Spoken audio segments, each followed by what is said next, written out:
Some disclaimers before we begin. 1. There may be some background noise, and 2. This is being recorded live, so expect some mistakes. Chapter 14. Mischief. Joe. I do not like getting woken up. I mean, really. Aunt Trudy used to wake us up for school in the mornings, but after a few well-aimed pillows to her head, she bought me an extremely loud alarm clock and said I was on my own. So when I was woken from a sound sleep for the second night in a row, by Frank technically, and I had not forgotten that, but really by that weasel Seth Diller, I was getting answers. The taser felt almost too good in my hands. "Did you hear me?" I demanded, holding the taser closer to our attacker and letting the current crackle. He shrank back. I turned around and held the taser out to Seth. I hadn't forgotten he was back there. "Are you?" I demanded. "You seem depressed, Seth. Maybe some nice electroshock therapy would help." Hey. Frank suddenly stood beside me and gently, very gently, reached out to take the taser. "Why don't we all just calm down? Nice and calm. Totally non-electrically calm." He held out his hand and, reluctantly, I dropped the taser into it.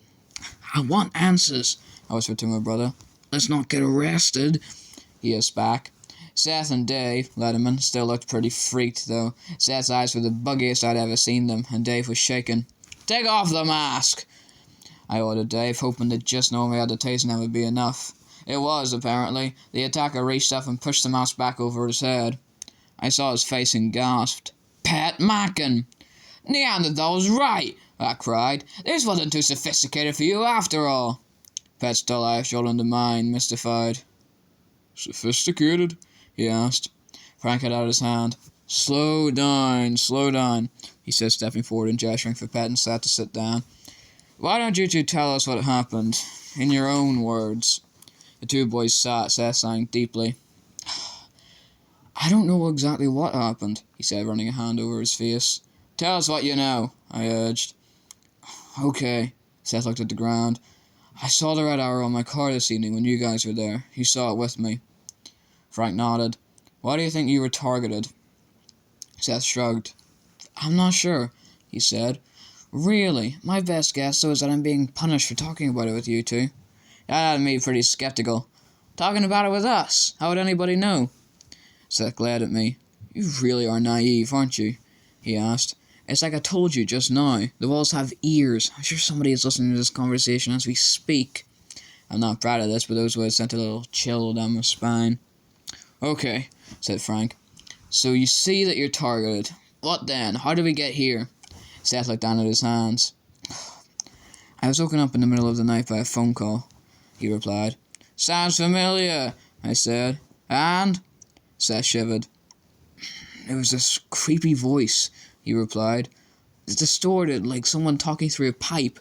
It was from a number I'd never seen before. The voice told me that if I did something for him, if I helped him get you two, he'd let me off. The mark of the red arrow would be lifted." I glanced at my brother. So the red arrow knew about us. They, or he, knew enough to want to stop us. That wasn't good. I turned to Pat, who was sitting there like a bump on a log, literally. "What about you?" Pat looked up like he just remembered he was part of this conversation. "What about me?" "How did you get involved with the red arrow, Pat?" Frank spat out slowly. Pat shook his head. "I don't know," he said. "I don't know what I did to make him mad. I came home one day and there was a mark on my motorcycle." "You have no idea what you did to prompt it?" I asked. Pat shook his head. "Pat probably does all kinds of despicable things every day," Frank said quietly to me. I sighed. Man, I was tired. Okay, you don't know why you got red arrowed, but how did you get here?" Pat looked confused. "I rode my bike," Frank groaned. "Why did you beat us up, Pat?" "Oh!" Pat seemed to grasp his place in this investigation at last. I showed her on the log. "Well, a couple of months ago I got a call like Seth here," he said, gesturing to Seth. Seth shrank back like he didn't want to be associated. "Same sort of voice?" Frank asked. "Same unfamiliar number?" Pat nodded. "The voice told me that I could avoid any further punishment, that's what it said, by doing some jobs for him." He paused. "Or her. Could be a her, I guess." "Odd jobs?" I asked. "Like pummeling people?" Pat nodded again. "I beat some people up, sure," he said. He held up his left arm and flexed it. "I guess I'm lucky I've got some muscle." Frank caught my eye. I could tell he was disgusted.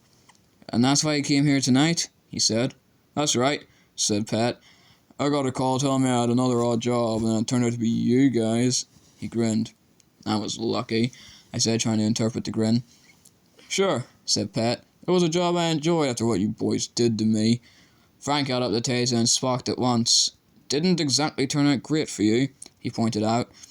Pat just glared at him and looked away. I closed my eyes for a moment. "All right," I said, holding up my hands. "I think we're done for the night, gentlemen. Let's all go home and get some sleep." Seth looked surprised. "That's it?" he asked. I was about to say yes, or "we'll talk about it in the morning," and I was interrupted by the blaring of a police siren. Seth's eyes widened. "Uh-oh." It was coming from the parking lot. I looked at Frank. "Uh-oh," he whispered. Before we could move, I heard footsteps running down the path. "Freeze!" Olaf's voice came through the trees before he even surfaced at the path's end. I looked at Frank and slowly held up my hands. He followed suit. No need to anger Olaf in the wee hours of the morning, I figured. Again, we were having a really banner week. Olaf appeared at the end of the path, his rookie partner behind him. Both were brandishing weapons. "Hands up!" Olaf yelled. Frank and I were way ahead of him, but Seth and Pat slowly followed suit. Olaf moved in and slowly circled the four of us, casing the location. "Okay," he said after a few seconds. "I'm going to march you all back to the cruiser, and you're coming back to the station with me. Understand?" "What?" Pat asked in a surly tone. "Why? For what?" Olaf glared at him. "Oh, it's you," he said snootily.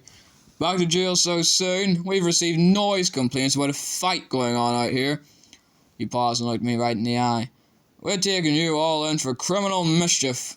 Criminal mischief. A charge that can conveniently encompass basically any reason a cop might take a dislike to you. Frank and I have been brought in for criminal mischief before. Most likely we'll be brought in again. And again. And again. It didn't mean our parents liked it much, of course.